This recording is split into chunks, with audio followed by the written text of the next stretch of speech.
हवाले से तानिया का जो सवाल था वो ये कह रही थी कि मैं बच्ची को मना भी करती हूँ चीज़ों से, सब कुछ करती हूँ, लेकिन और बहुत सारे लोग हैं जो उसको आके शय देते हैं और उसके सामने मुझे भी ये कहते हैं कि इसे मना मत करो। तो बच्ची के जहन पे फिर क्या असर पड़ेगा कि भाई माँ की कोई अहमियत नहीं है या माँ जो है वो उसको डांट नहीं सकती है, उसको कुछ समझा नहीं सकती। तो उस सिचुएशन में अब तानिया को क्या करना चाहिए? देखिए, उसमें उसे इनडायरेक्ट मोड में शिफ्ट होना चाहिए। ठीक है। अभी वो डायरेक्ट मोड में बच्ची को समझा रही हैं और सबके सामने समझा रही हैं। अच्छा। रेजिस्टेंस आ रही है, सब कह रहे हैं कि इसे ना समझाएं, इसे ना डांटें।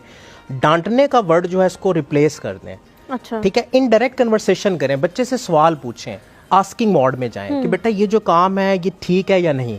बिकॉज जो आस्किंग है ना, पूछना सवाल, आप सीरत का मुताला करें, आप फिलोसफर्स को पढ़ लें। सुकरात कहता था मैं किसी की जिंदगी तब्दील नहीं कर सकता, उसे सोचने पर मजबूर कर सकता हूं। जरूर कर सकता। अब जो सोचने पर मजबूर करना है ना, ये पेरेंट्स भी कर सकते हैं। हाँ। क्वेश्चन पूछें। अच्छा, इनडायरेक्ट मोड पे जब आप शिफ्ट होंगे तो रिजल्ट्स आना शुरू होंगे। बिकॉज जब हम डायरेक्टली देखें, बच्चे की भी एक सेल्फ इमेज है, सेल्फ रिस्पेक्ट है। जब आप सबके सामने बच्चे को डांटते हैं तो वो मजरू होती है, बच्चा रेजिस्टेंस में चला जाता है, सम टाइम उसकी जिद एक्टिव हो जाती है, और जिद एक्टिव होती है तो वो काम उतनी ही इंटेंसिटी से फिर करता है।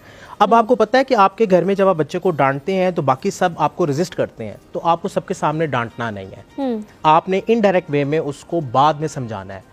लेटर ऑन आपने उससे सवाल पूछना है, उस मेमोरी को रिकॉल करना है और क्वेश्चन पूछना है, ताकि बच्चा उसके सोल्यूशन बताए आपको कि नहीं मुझे मामा इस तरह करना चाहिए था या मामा मुझे इस तरह करना चाहिए था। ठीक है, तो इस वे में आप बच्चे के बिहेवियर को जो है वो ट्रांसफॉर्म कर। ठीक है जी। जी, मियाँ साहब ने जो सवाल किया था वो ये किया था कि parents as a role model हैं। डेफिनेटली पेरेंट्स रोल मॉडल हैं। आंटी का भी यही बात थी तकरीबन, बिकॉज जो आप करते हैं ना, जो आप करते हैं बच्चे भी वही करते हैं, बच्चे वो देख रहे हैं। बिकॉज बच्चों की आंखें कैमरा है, वो रिकॉर्डिंग हो रही है। जैसे मैंने इंग्रेडिएंट्स की बात की थी, तो आपकी सेंसेस से जो डाटा आ रहा है वो रिकॉर्ड हो रहा है। हर दिन का डाटा, हर इवेंट का डाटा, हर गुस्से का डाटा, हर इखलाक के अच्छे लेक्चर का डाटा, हर वो कन्वर्सेशन जो आपने अच्छी की वो रिकॉर्ड हो रही है। आपने अपने रिश्तेदारों के लिए कैसी लैंग्वेज यूज की वो रिकॉर्ड हो रही है बच्चे के माइंड में। बच्चा ना चाहते हुए भी उस डाटे को यूज करता है अपने बिहेवियर में। वो रिफ्लेक्शन, जैसे मैं जब किसी के साथ बात करता हूँ तो मैं एक क्वेश्चन पूछता हूँ, डिफाइन लाइफ, जिंदगी क्या है। अब उसके माइंड की पूरी रिफ्लेक्शन आ जाती है। अगर वो गिले शिकवे कर रहा है, इसका मतलब वो रिस्पॉन्सिबिलिटी नहीं ले रहा। दूसरा क्वेश्चन पूछता हूँ, डिफाइन पीपल, लोगों को डिफाइन करें।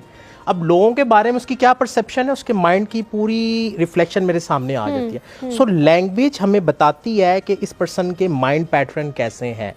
अब पेरेंट्स की अगर लैंग्वेज, पेरेंट्स का बिहेवियर घर में पॉजिटिव है, वो केयरिंग है, सबके साथ मिलके चलते हैं, डिसिप्लिन्ड है, मोबाइल का इस्तेमाल बच्चों के सामने नहीं करते, तो डेफिनेटली बच्चे भी वैसे। लेकिन मेहताब, कभी कभी ऐसा होता है पेरेंट्स इतने ज्यादा केयरिंग हो जाते हैं कि उनके बच्चे बिल्कुल ही केयरिंग नहीं होते, वो बिल्कुल ही छुट्टी हुई अजीब मखलूके बने हुए होते हैं। पेरेंट्स जो हैं वो मैंने कभी कभी देखा है कि पेरेंट्स इतना काम करते हैं, इतना सब कुछ करते हैं कि उनके बच्चों को काम करने की आदत ही नहीं होती। बिकॉज वो बच्चों पे रिस्पॉन्सिबिलिटी नहीं डालते, उनको डिपेंडेंट रखते हैं, उनकी इंडिपेंडेंसी के फ्रेम को एक्टिव नहीं करते। देखें, आप बच्चों पे, छोटे बच्चों पे जिम्मेदारियां डालना शुरू करें।